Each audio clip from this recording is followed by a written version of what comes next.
Parfait. Bonjour, donc Frédéric Pont, je travaille au CEREMA. Je vais vous présenter en fait un retour d'expérience sur l'ouragan Irma, qui est un ouragan de catégorie 5 qui a touché des territoires français en fait, de Saint-Martin et Saint-Barthélemy. Donc si on peut passer sur la diapo suivante. Ah, pardon, je n'avais pas vu. Flèche verte. Parfait. Trop fort. Ok. Donc en fait, je ne vais pas vous faire un long discours météo sur cet événement-là, mais en gros, on a eu le 6 septembre 2017 cet ouragan avec des vents records, un ouragan de catégorie 5 et une surcote qui était très très importante. Donc sur ce territoire-là, le CEREMA est intervenu à différents niveaux. L'ouragan s'est passé le 6 septembre, le 8 septembre 2017. On a des collègues qui sont partis sur place pour voir en fait l'état des infrastructures. En gros, est-ce qu'on peut passer en camion sur des ouvrages? Il y avait derrière d'autres événements météo qui pouvaient arriver. Est-ce qu'il faut vider les ravines de certains déchets pour que si on a un événement pluvieux qui arrive derrière, il n'y ait pas d'autres dégâts qui soient plus catastrophiques? Donc sur cette partie-là, en fait, je n'interviendrai pas aujourd'hui, ce n'est pas vraiment l'objectif de la journée. Par contre, on va plutôt parler des deux sujets en dessous, qui sont les cartographies des submersions marines et d'érosion sur le littoral de Saint-Martin et de Saint-Barthélemy, que nous avons réalisé alors à Saint-Martin 1 mois après, et à Saint-Barthélemy 5 mois après. Donc c'est pour voir aussi qu'on peut faire des retours d'expérience sur des événements forts comme ça, à différentes période. On peut y aller directement après, ou c'est encore la crise, ou un petit peu plus tard quand c'est redevenu plus dans un peu moins la crise, surtout à Saint-Barthélemy. Sur ces missions, nous sommes partis à 2 hydrauliciens, entre guillemets, et 2 topos pour faire du nivellement directement des côtes levées, ce qui a permis de gagner un temps monstre par rapport à de l'application classique où des hydrauliciens après font un relevé, il y a des nivellements qui doivent être réalisés par des prestataires privés, etc. La décision, en fait, c'est une décision du ministère de la Transition écologique et solidaire qui a voulu envoyer le CEREMA pour capitaliser un événement aussi important en France, ça arrive assez rarement. Et on peut dire qu'on a eu un appui de beaucoup d'acteurs, que ce soit les services de l'État, les collectivités, les établissements publics qui ont joué un super rôle. Voilà, l'IGN, quelques jours après, a mis à disposition toutes ces données sur les îles de manière gratuite pour tout le monde. Donc voilà, et on a eu des collaborations locales avec des bureaux d'études, mais aussi pas mal avec les habitants. Donc on a eu un accueil très sympathique et on tient à les remercier. Notre production, en fait, elle a pour objectif de faire des cartographies très rapides, de mise à disposition pour un objectif de reconstruction, d'essayer de ne pas reconstruire en fait sur ces zones-là avec les mêmes défauts qu'on avait pu voir. Donc on a des cartographies que je vous présenterai ici qui sont grand public, donc des cartographies pour dire ben voilà, on a fait des relevés terrain, voilà où on est allé. Donc ça, c'est un constat. On a des cartographies de hauteur de submersion marine qui sont plutôt de l'exploitation de ces constats-là, donc c'est quand même il y a un traitement derrière. Et on a ici aussi de cartographier les érosions du littoral. Pour être complètement ouvert techniquement, on a proposé en fait des cartes qui montrent en fait la méthodologie qu'on a appliquée. Dire voilà, les cartes de hauteur d'eau, on les a faites comme ça.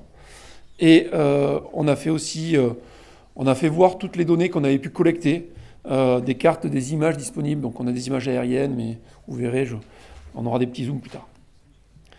Donc sur les relevés en fait qu'on a réalisés sur les côtes basses, on va dire, sur tout ce qui est lié à la submersion marine, on a travaillé sur le relevé de PHE. Donc les PHE, c'est les plus hautes eaux. Donc c'est des niveaux qui sont relevés dans des bâtiments ou à l'extérieur pour voir jusqu'où l'eau avait atteint son niveau. Notre objectif, c'était de collecter des données, mais de les mettre à disposition très rapidement. Donc en fait, on est passé, tous nos relevés sont versés dans une plateforme qui est assez exceptionnelle, qui s'appelle le site repère de crue du Chapi, qui est opéré par le ministère de la Transition écologique et solidaire. Donc là, aujourd'hui, tous les gens qui vont vouloir faire de la modélisation, il faudra qu'ils confrontent en fait leurs résultats, et je pense que ce serait intéressant qu'ils le fassent, sur les 96 points qu'on a relevés à Saint-Martin et les 62 points qu'on a relevés à Saint-Barthélemy. Donc on est complètement, on a touché toutes les côtes et tous les endroits en fait sur ces secteurs-là. Après, on a travaillé en fait avec un autre outil assez simple, à partir d'un petit téléphone comme ça. On a fait des relevés de traits de côte. Alors le trait de côte, on en parle beaucoup, mais il y a plusieurs traits de côte. Donc on a relevé les laisses de haute mer, c'est-à-dire jusqu'où est allée la mer, Donc là, on a un petit peu marché sur certains endroits. On a alors relevé des jets de rive. Donc le jet de rive, on est sur un endroit où on n'a pas trop de marée en fait sur ces îles-là. Donc c'est pour voir en fait si la position du trait de côte avait évolué entre avant et après Irma. Est-ce qu'on a vu un recul important? Et on a aussi récupéré tout ce qui est pied de dune et pied de falaise dunaire. Donc en dessous, vous avez deux sites qui sont fournis. 2 mois après nos visites sur site pour les repères de crues et on va dire une semaine après pour les données rivage, c'était accessible grand public sur Internet en téléchargement. Donc voilà un petit peu comment se présentent des cartes. Il y aura un petit zoom après, mais là vous êtes sur Saint-Martin. Le bleu, en fait, c'est les zones en eau qui sont disponibles dans la BD Topo, dans la BD Hygiène. Et tous les petits points en orange, en fait, c'est des points qui sont relevés. Le bas, en fait, n'est pas traité, c'est la partie hollandaise. Donc on a traité que notre partie, on va dire, française. On a fait la même chose, en fait, à Saint-Barthélemy. Voilà, qui est un tout petit peu plus petite. Et si on fait des zooms, en fait, ben voilà, on peut arriver à disposer en fait sur toute une île ou sur des baies de différents niveaux qui peuvent être atteints. Alors qu'est-ce qu'on peut dire en fait sur ces niveaux-là? C'est que sur une même île, en fait, on a des niveaux qui sont très très différents entre la côte atlantique, la côte Caraïbe, des endroits qui à l'intérieur sont protégés par un cordon dunaire ou par des défenses, et des endroits qui ne sont pas protégés. Donc si on travaille sur Saint-Martin, donc SXM pour ceux qui sont déjà allés là-bas, en gros on a des niveaux à l'intérieur des terres qui étaient que de 1 mètre à 4,25 m. C'est une île qui fait 10 km de large.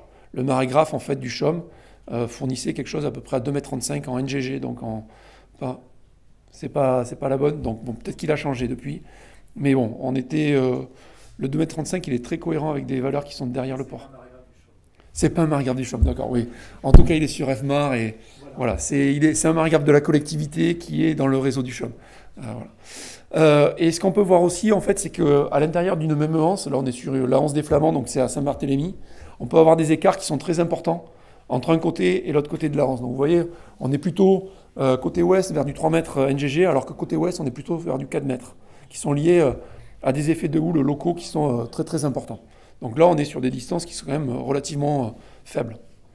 Donc voilà, on a travaillé sur ces données. Donc si je reviens, peut-être que j'aurais dû le faire voir au début, mais qu'est-ce que c'est des laisses de mer?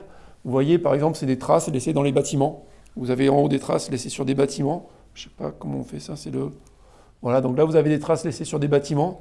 Bien sûr, la première laisse de mer pour nous, c'est le marégraphe. Et on a différentes données. On a eu des choses assez surprenantes. On a pris des laisses de sable. C'est-à-dire qu'on n'avait pas le niveau d'eau, mais on avait un niveau de sable qui était tellement important à des endroits qu'on a considéré que c'est un niveau minimal d'eau qui était arrivé au moins jusque-là. On avait tout un matériel topo, donc avec du nivellement, en reportant ou en travaillant en fait directement. Un des gros problèmes là-bas, c'est qu'on n'a pas les systèmes français, c'est-à-dire qu'on travaille à l'ancienne. On ne peut pas se recaler en des GPS en temps réel. Donc ça demande un gros travail de nos collègues en fait, qui sont basés à Blois. Et c'était vraiment je crois que c'était des anciens du CHOM. Il y en avait un ancien du CHOM, mais voilà, donc c'était un beau travail. Alors de l'autre côté, en fait, c'est juste pour faire... hop là, pardon. De l'autre côté, c'était pour vous dire qu'en fait, on peut trouver des éléments, en fait, même si on vient 5 mois après, pour avoir des nivellements sur des événements majeurs comme ça. Là, c'est à Saint-Barthélemy. Oui. Là, c'est à Saint-Barthélemy. Alors, on n'a peut-être pas forcément le droit, mais on a ouvert tous les compteurs d'eau, les compteurs d'électricité. Et en fait, même si les maisons ont été repeintes et sont fabuleuses, en fait, à l'intérieur, on voit encore les stigmates. Et donc, on a pu récupérer énormément de données. On n'a pas eu de problème, en fait, pour récupérer une seule donnée, en fait, sur Saint-Barthélemy, là-dessus. Donc ça, c'est, on va dire, les PHE. Toutes ces données-là, toutes les photos sont sur le site Repère de Crues du Chappy. Elles sont accessibles, il n'y a pas de souci. Et là, on est sur des relevés, en fait, de laisses de mer. Donc là, vous voyez des laisses de mer, en fait, liées à Irma. Là, peut-être que vous ne voyez pas trop les tailles, mais ça fait 10 mètres de large, 1,50 m de haut, aux endroits qui sont très dynamiques, avec, on va dire, tous les restos de plage qui ont été effacés et des choses qui sont projetées à des fois des centaines de mètres ou des kilomètres à l'arrière des terres. On peut avoir des laisses de plage, des laisses de mer dynamiques, et là, on est sur des laisses de mer qui sont par contre sur des endroits un peu plus protégés. Donc on voit que là, c'est de la microalgue qui vient en fait se positionner à différents endroits. Alors, un des soucis qu'on pouvait avoir là-bas, c'est qu'il y a eu le vent, et donc on pouvait se retrouver avec des containers qui étaient dans les montagnes, mais ce n'était pas la mer qui les avait amenés, c'était le vent. Donc à des moments, il faut arriver à discerner la différence entre les deux. Alors comment on a fait les hauteurs de submersion marine? Euh, on avait en fait des codes qui étaient nivelés en NGG. Donc on a travaillé à partir de... On a créé une espèce de modèle numérique de surface en eau à partir des codes qu'on avait relevés en NGG. On a fait la différence avec la topographie. Et donc ça nous a donné des cartes de hauteur d'eau. Je ne vais pas rentrer dans le détail, mais on a eu des MNT qui n'étaient pas forcément fabuleux. On y reviendra en fait à la fin pour en discuter. Donc voilà en fait un petit peu ce que ça peut donner sur Saint-Martin. Donc tout ce qui est en bleu, c'est des zones qui peuvent être en eau. Les bleus foncés, les bleus clairs, c'est les cartes de hauteur d'eau par pas de 50 cm qui ont été fournies aux autorités. Vous avez Saint-Martin, vous avez Saint-Barth. Et là, si on fait un petit zoom sur l'Anse des Flamands, on voit en fait les deux poches qui sont pas connectées, où on a des niveaux qui sont différents entre les deux côtés de l'Anse. Sur les érosions du littoral, en fait, on les a établis à dire d'experts, donc à partir de relevés. Donc tout à l'heure, je vous parlais en fait de jet de rive. Donc en gros, c'est marché à peu près en haut de la laisse de mer, hein, sur les plages. On n'est pas au centimètre près. Et on a travaillé à partir de tout ce qui était images aériennes, où on voit des projections de sable en fait qui ont été amenées par le niveau d'eau et les vagues. Donc on a fait deux indicateurs, un recul maximal du trait de côte, qu'on a estimé par rapport à des données historiques qui étaient très faibles, et des zones de mobilité du cordon. Donc on a toujours la même représentation cartographique. Tout ce que vous voyez en orange, en fait, c'est des zones où on a du sable qui a été projeté. Et donc voilà un petit peu ce que ça peut donner sur les deux îles. Et si on fait un petit zoom, voilà un petit peu ce que ça fournit. Donc là, vous avez ce qu'on détecte comme sable sur les images satellites de manière quasi automatique. Vous avez bien sûr des eaux qui sont très très limpides, donc on voit du sable en mer. Là, vous avez notre relevé de jet de rive. Et si vous faites un petit peu attention, il y a des points, des tirets rouges. C'est des limites en fait de pieds de dune, de pieds de cordon dunaire qu'on a pu apercevoir. Donc on voit qu'on a une corrélation assez bonne entre nos relevés terrain et ce qu'on observe par satellite sur ces sujets.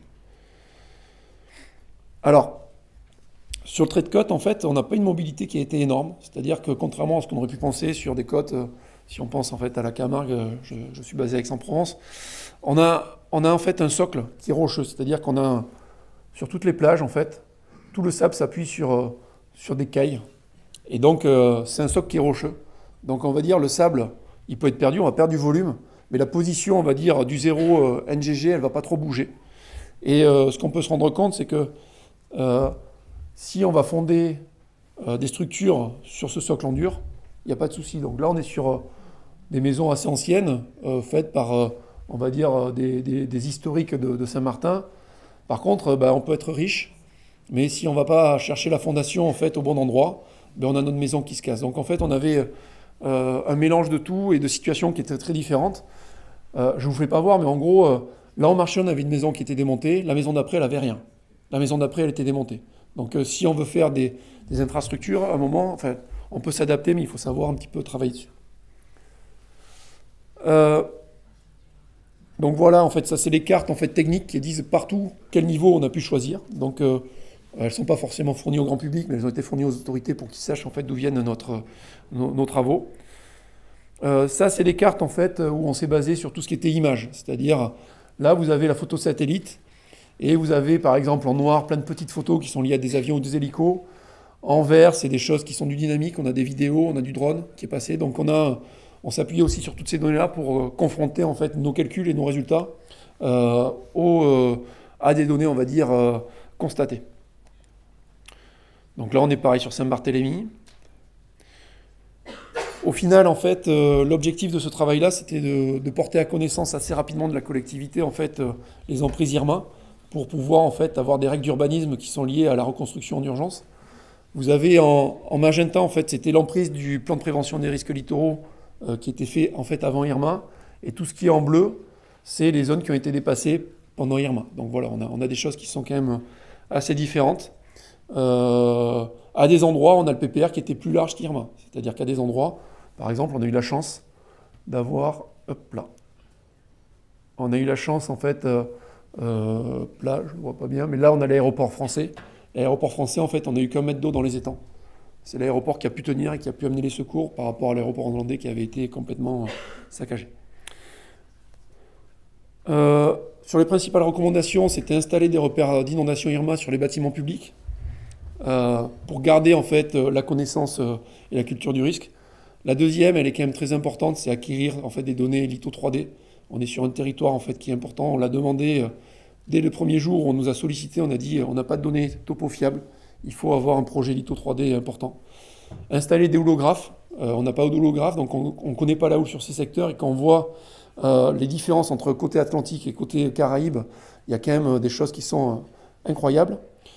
Si on doit travailler sur les PPRN, prendre en compte la remontée du niveau marin, lancer une étude sur l'évolution du cordon dunaire, on en voit que la position planimétrique du trait de côte, elle ne bouge pas, mais on a besoin de volume. Et en cas de reconstruction, ancrer, enfin, si on se dit qu'on construit, on ancre en fait sur les cailles. Le dernier point, c'est installer un marégraphe au port de Gustavia. On en a un à Marie-Galante. On en a un, pardon, à Saint-Martin. Et il en faut un de l'autre côté. Je vous remercie. Dernier petit point, si pour ceux qui sont passionnés, sur le site Hygiène Irma, qui sort très très mal, là je sais pas, il y a un petit problème, on peut revoir en fait toutes les images satellites, on va dire tous les 15 jours, tous les mois. Donc on voit l'île se reconstruire au fur et à mesure, ce qui est quand même assez intéressant d'un point de vue technique pour voir en fait l'implication des politiques publiques qui sont sur ce territoire. Merci.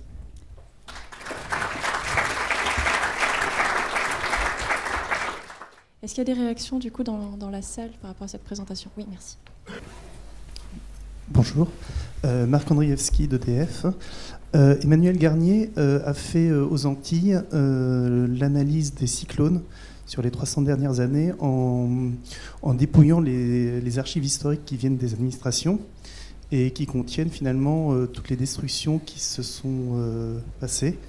Et je voulais savoir si vous aviez utilisé ça, parce qu'à mon avis, il y a tout ce qui est destruction et leur localisation, et ça peut aider aussi à bien placer les constructions, quoi. Alors, on n'a pas travaillé sur ces données historiques, on est allé sur site faire du relevé. On vient capitaliser des données historiques. Sur ces données historiques, aujourd'hui, il y a très peu de choses qui sont cartographiées. C'est-à-dire que pour le citoyen, en termes de carte, on a besoin en fait d'avoir une position en carte. C'est intéressant d'avoir du texte, mais c'est bien d'avoir des niveaux d'eau qui sont mesurés, parce qu'après, il y a un problème d'appropriation par les gens. Si on dit à Saint-Martin, on prend le même niveau d'eau partout, il y a des gens qui ont été touchés, il y a des gens qui n'ont pas été touchés. On a des différences entre 1 mètre et 4 mètres 25 à terre, donc c'est quand même monstrueux. On a 3 mètres d'écart en fait, en fonction des endroits où on se trouve à terre. Et donc on a besoin en fait de cartographier précisément. Donc bien sûr, on sait qu'il y a eu des choses historiques. Saint-Barthélemy, la Suède l'a rendu à la France après un cyclone. Donc il y a quand même des choses comme ça qui sont assez intéressantes d'un point de vue historique, mais on ne l'a pas forcément utilisé pour nos cartographies. Là, en fait, on avait besoin d'aller sur place et de mesurer des extensions qui avaient été réalisées, qui s'étaient passées durant Irma. Ok, merci. Je m'appelle Luc Mathurin-Malou. Je travaille au ministère de l'Environnement et du Développement durable du Sénégal. Je veux poser la question à savoir, en plus des dégâts, en plus du recul du trait de côte, est-ce que vous avez pu faire l'inventaire des pertes matérielles causées par l'événement? Merci. Alors, c'était pas notre travail. Donc là, nous, on est allé faire le travail pour la cartographie de l'aléa. Il y a eu tout un travail qui a été fait par les assureurs et par les services de la reconstruction. En fait, là-bas, il y a eu une délégation interministérielle qui a été créée, qui a été pilotée par le préfet Philippe Gustin, qui est aujourd'hui préfet de Guadeloupe, pour inventorier tous les problèmes qu'il y avait eu et mettre en œuvre en fait une politique publique sur la reconstruction. Sur les dégâts, il y a des dégâts énormes qui sont à la fois liés à la submersion marine. On a des maisons effacées, c'est-à-dire qu'on a des endroits complètement effacés. Il y a des endroits où la submersion a fait beaucoup moins de dégâts que le vent. C'est-à-dire qu'on peut se retrouver sur des secteurs où c'est les normes de construction liées au vent qui doivent être peut-être plus importantes que les normes liées à la submersion marine. Voilà, donc on n'a pas travaillé nous sur l'inventaire des dégâts, mais il y a bien sûr plein d'autres équipes qui ont travaillé là-dessus. Ça faisait partie en fait de cette délégation.